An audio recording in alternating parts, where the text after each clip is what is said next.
So, ayan. Andito ako sa Kasagingan.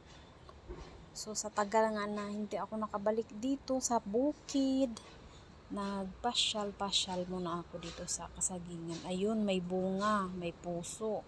So, mamaya yan. Kukunin ko yan mamaya. Masukal nga lang talaga kasi syempre, matagal na walang dito, nakatira. Pupunta ako dito sa likod. Ito yung pinaka-boundary namin. Punta ako dito sa likod kasi mayroon akong titingnan na area na binili ko sa mga pinsan ko. So, maliit lang naman siya. Mga nasa 600 square meter. So, masukal yung mga kasoy kasi nagsipag-akyatan yung mga baging. So, ayan. Hindi ko nga lang alam kung saan dito banda. Masukal na rin talaga.